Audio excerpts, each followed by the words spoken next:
വിശുദ്ധ കുരിശിൻ്റെ അടയാളത്താൽ ഞങ്ങളുടെ ശത്രുക്കളിൽ നിന്ന് ഞങ്ങളെ രക്ഷിക്കണമേ.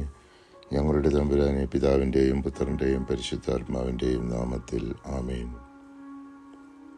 ദാവീദ് ഉരുകിയ മനസ്സോടെ കർത്താവിൻ്റെ കോപം ശമിപ്പിക്കാൻ അപേക്ഷിച്ചപ്പോൾ അവന് നവജീവൻ നൽകി അനുഗ്രഹിച്ചെന്ന് വിവരിക്കുന്ന പഴയ നിയമ വേദഭാഗമാണ് ദാവീദിൻ്റെ സങ്കീർത്തനം 71-ാം അധ്യായം 20-21 തിരുവചനങ്ങൾ.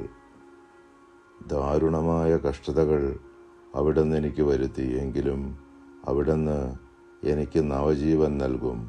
ഭൂമിയുടെ ആഴത്തിൽ നിന്ന് അവിടുന്ന് എന്നെ കരകയറ്റും.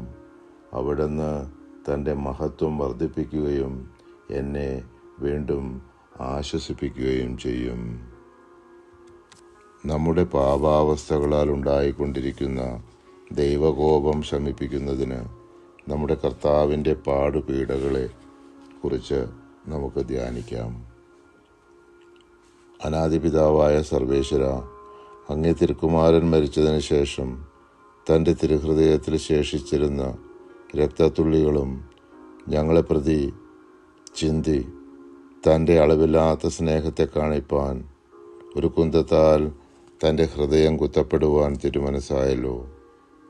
താൻ അനുഭവിച്ച ആ കഠോര മുറിവിന് തൃക്കൺ പാർത്ത് ഞങ്ങളുടെ ഹൃദയങ്ങളിൽ നിന്ന് ദുഷ്ടാഗ്രഹങ്ങളെ നീക്കി പുണ്യാഗ്രഹങ്ങളെ ഉളവാക്കി ഇതുവരെയും ചെയ്ത സകല പാപങ്ങളൊക്കെയും പുറത്ത് ഞങ്ങളുടെ ആത്മശരീരങ്ങളിൽ നിന്ന് അങ്ങേ കോപത്തെ നീക്കി അരുളണമേ. ആമേൻ.